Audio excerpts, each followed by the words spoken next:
Samedi, Monaco se déplaçait chez son voisin niçois. Depuis le début de la saison, les deux équipes se sont affrontées 2 fois avec une victoire de chaque côté. Cette troisième rencontre était donc la belle entre les deux formations. Un 40e derby à double enjeu. Avant le coup d'envoi de cette rencontre, Monaco était 12e à seulement 3 points du premier relégable et restait sur 4 matchs sans victoire en Ligue 1. Autant dire que ce face-à-face était déterminant pour la suite du championnat. Une rencontre également importante pour les Aiglons qui n'ont plus gagné à domicile depuis mi-janvier. Avec 39 points, la formation de Frédéric Antonetti est à l'abri du maintien. Contrairement aux Monégasques, c'est l'autre partie de tableau que jouent les Niçois. 8e à 4 points du 6e, Rennes, ils peuvent encore accéder aux places qui les emmènent à l'Europe. Le résumé de la rencontre avec Thierry Apparu. C'est en 4-2-3-1 que se présente l'équipe de Ricardo sur la pelouse du Stade du Ré. Devant Ruffier dans les buts, la défense à 4 est composée de Lolo à droite, Mongongu et Simic en charnière, Modesto capitaine à gauche.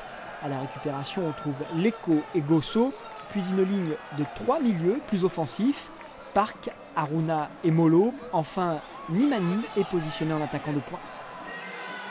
Très vite, du côté niçois, Habib Bamogo indique l'importance de cette rencontre pour ses couleurs et son ballon qui est donc contré par Stéphane Ruffier. C'était la 3e minute.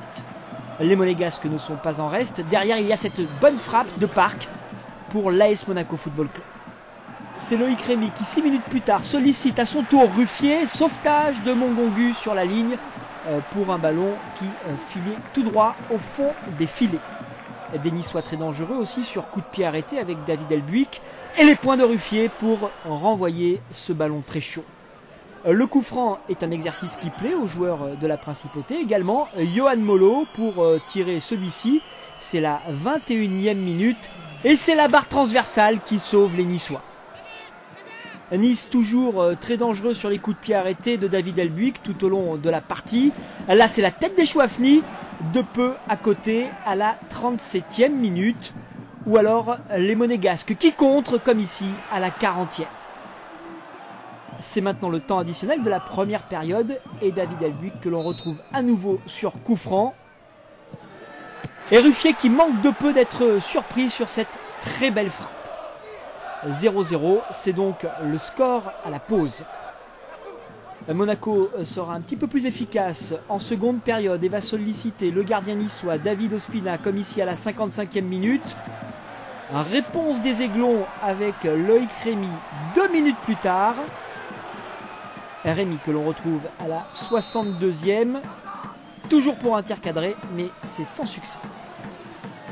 Rémy encore présent ici à la 67e minute, mais qui décidément n'arrive pas à tromper la vigilance monégasque. Côté AS Monaco Football Club, il y a quelques minutes, plutôt cette action d'Alexandre Licata avec Ospina qui s'interpose parfaitement. À un quart d'heure de la fin de la rencontre, l'AS Monaco Football Club se retrouve réduit à 10 avec l'expulsion de Mongongu qui prend un second carton jaune. Il est sorti trop vite du mur sur ce coup franc d'Elbuik. En fin de partie, dans le temps additionnel, la balle de but elle est pour Loïc Rémy, l'attaquant qui manque sa cible de très peu.